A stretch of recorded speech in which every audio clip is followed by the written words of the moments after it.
नमस्कार मित्रों, awesome astro ज्ञान में आपका स्वागत है। आज हम बात करेंगे हल छठ के व्रत के बारे में।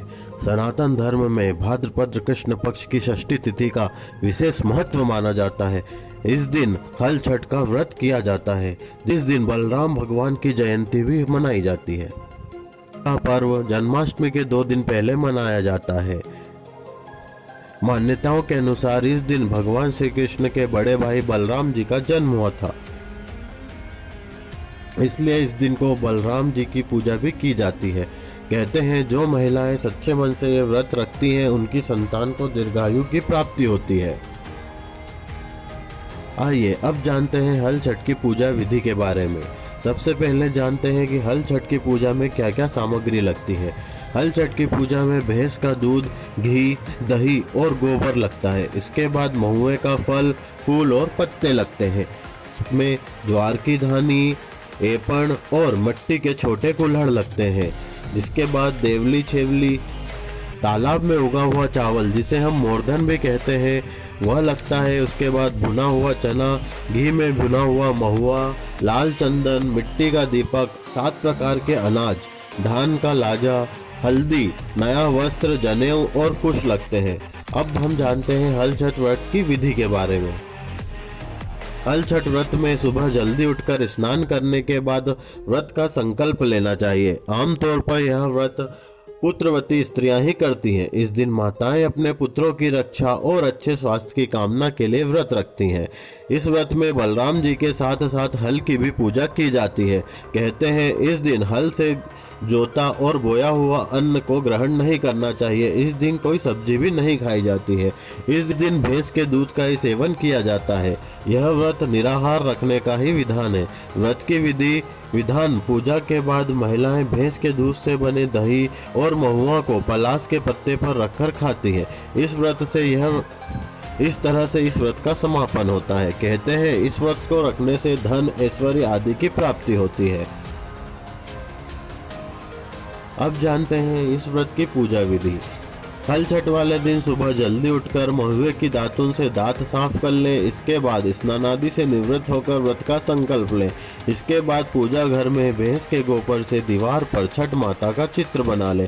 साथ ही हल, सप्तऋषि, पशु, किसान का भी चित्र बनाएं।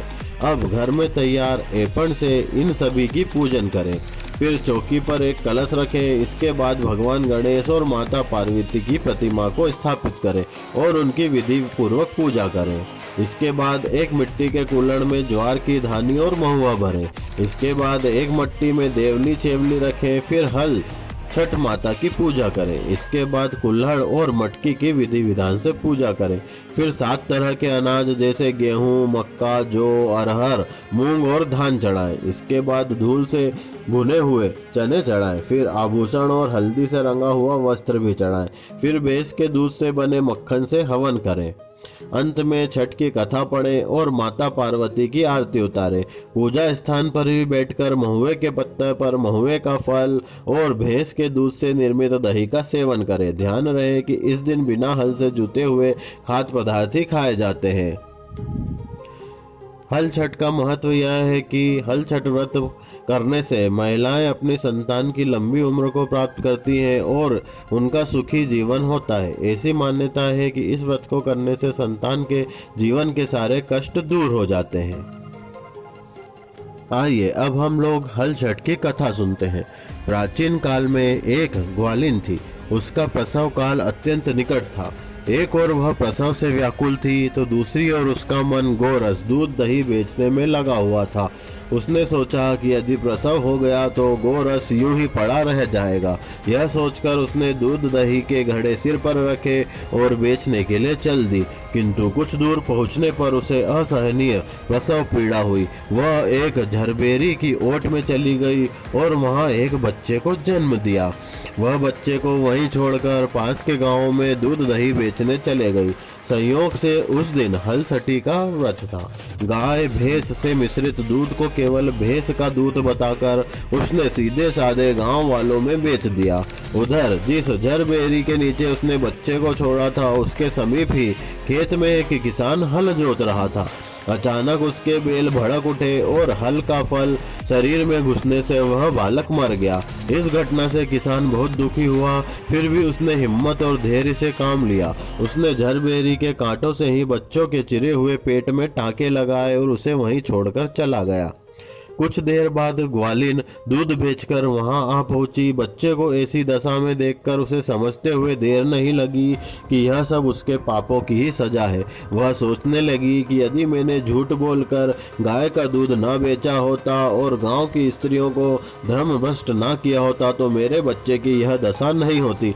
अतः मुझे लौटकर सब बातें गांव वालों को बताकर प्रायश्चित करना चाहिए। ऐसा निश्चय कर वह उस गांव में पहुंची जहां उसने दूध दही बेचा था।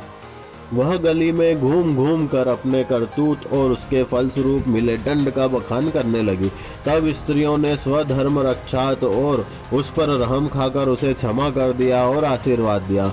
बहुत सी स्त्रियों द्वारा आशीर्वाद लेकर जब वह पुनः झरबेरी के नीचे पहुंची तो यह देखकर आश्चर्यचकित रह गई कि वहां उसका पुत्र जीवित अवस्था में था। तभी उसने स्वार्थ के लिए झूठ बोलने को ब्रह्म हत्या के समान समझा और फिर कभी झूठ नहीं बोलने का प्रण लिया। तो मित्रों, यह थी हल छठ की कथा। इसे पूरी श्रद्धा पूर्वक सुनने से सभी फलों की प्राप्ति होती है तथा संतान के सुख प्राप्त होती है। इसलिए इस कथा को जरूर सुने और हल छठ का व्रत जरूर कहें। और इसी तरह की व्रत कथा तथा दूसरी अन्य ज्योतिष जानकारियों के लिए हमारे चैनल को सब्सक्राइब करें। मिलते हैं अगले वीडियो में। ओम नमः शिवाय। जय जय सिया राम।